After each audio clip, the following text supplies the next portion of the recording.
Yeah, and again, I mean, even this conversation now, you see some of the differences that exist in terms of perspectives. This might be one of the next conversations you want to have. Okay, what are the problems that exist on our campus with our students? What are the problems that exist anonymously, you may want to do the second one. What are the problems that exist on our campus with our faculty? There are problems that exist on all campuses. Okay, so do you have the courage to step into one? That's the question.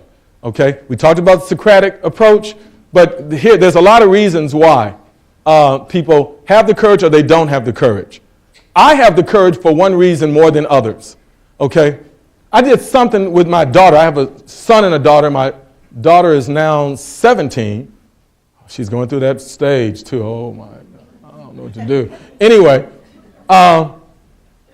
when she was about 3 or 4, she called me a hypocrite. I hope she didn't know what she was saying. But she said, "Daddy, you're a hypocrite." I said, "I'll take the hip part, but the crit part, you can leave to the side." But I didn't like that. I mean, I was okay. I don't hate my daughter. I'm not scarred from it, but I didn't like it. I don't like being called a hypocrite. That's why I stepped into leadership moments.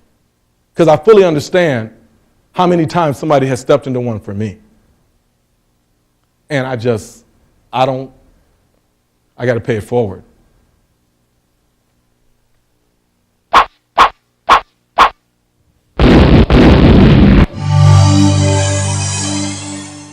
If you didn't have your coffee, I just woke you up. All right? And that was really more for me than you. Okay. So, we don't see things as they are, we see them as we are. Anais Nin. One of my favorite quotes. We don't see things as they are, we see them as we are.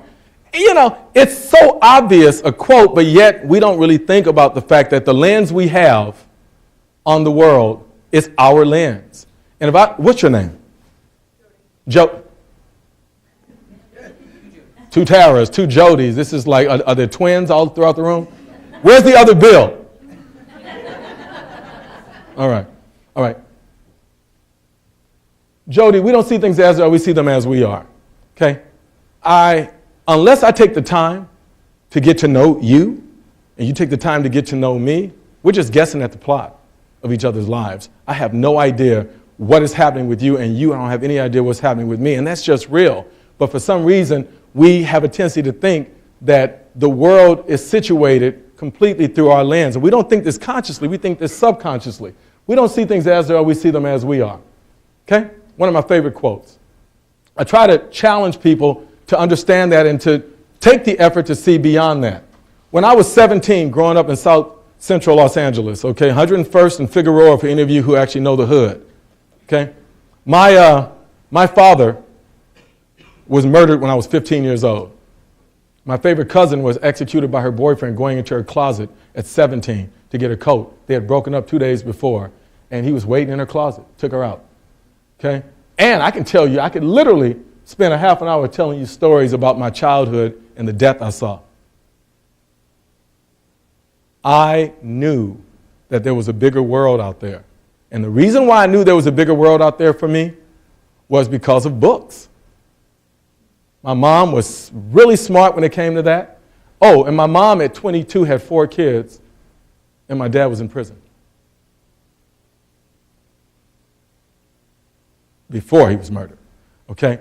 So I grew up in a rough neighborhood, and I knew that there had to be some way to get out of this neighborhood, okay? So I wrote a poem. That puppet represents the poem I wrote. It was the first poem I wrote. It was called Responsibility. Puppets on strings are not responsible for things. Puppets on strings are not responsible for things. So what does that mean? For me, what it meant was that I needed to recognize that it was up to me.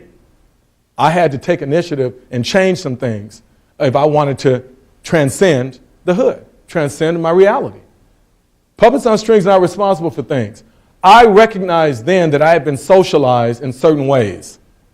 And it was up to me to reach up and cut the strings that society had attached to me that was making me do an unconscious dance I didn't even know about, so I could lean in and start to do my own thing.